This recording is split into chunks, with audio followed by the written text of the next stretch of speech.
È un gran momento, è una giornata direi magnifica sotto tutti i profili, prima di tutto quello meteorologico, dopo i giorni scorsi che non lasciavano ben presagire.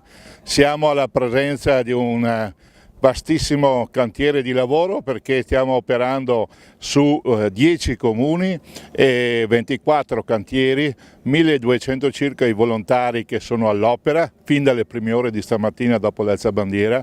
Insomma, ho riscontri veramente positivi e sono grato a tutta l'organizzazione, in particolar modo appunto alla Protezione Civile dell'ANA, perché nel percorso che stiamo compiendo verso il grande raduno del Triveneto qui a Vittorio Veneto il prossimo 15-17 giugno, il raduno del centenario, ecco, abbiamo l'opportunità anche appunto di lasciare un segno concreto del nostro passaggio, un segno concreto per le comunità, perché le amministrazioni comunali hanno condiviso subito il nostro progetto, offrendo appunto qualche opera, ecco, significativa. Alle nostre spalle, sotto il santuario di Sant'Augusta, c'è una bellissima bandiera, un tricolore. Che significato ha?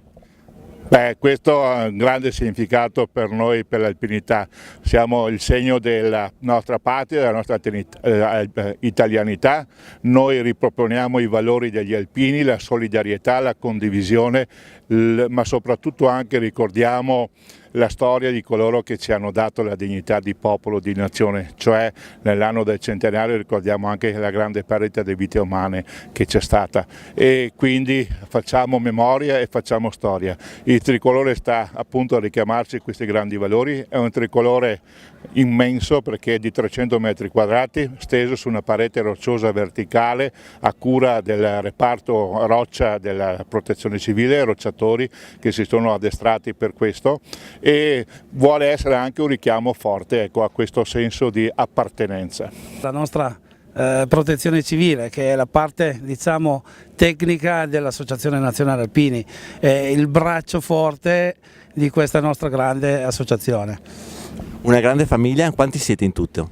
Una grande famiglia di iscritti perché siamo 350.000 iscritti, ma nella Protezione Civile abbiamo 13.000 volontari sparsi in tutta Italia. Ci sono degli interventi più o meno impegnativi, ma abbiamo 2 o 3 cantieri ma davvero molto impegnativi nei alvei dei fiumi e naturalmente questo fa parte del gioco, fa parte di noi, in modo che riusciamo anche a fare con queste esercitazioni, oltre che diciamo, a insegnare ai nostri volontari, facciamo una buona parte di prevenzione. Confidare in gente che fa questi addestramenti, come noi chiamiamo in tempo di pace, e fa questa formazione sicuramente è un valore aggiunto per il Dipartimento, perché questo si manifesta poi in una efficacia e un'efficienza nel momento di emergenza indispensabile per noi.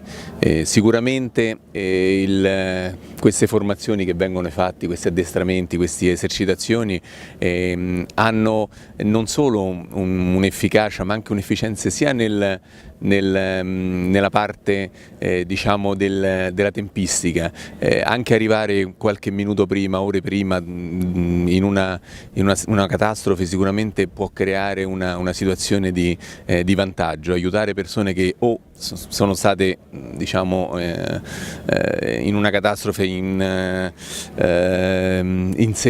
sono state nell'evento, o che non hanno avuto questa fortuna ma hanno bisogno comunque di loro.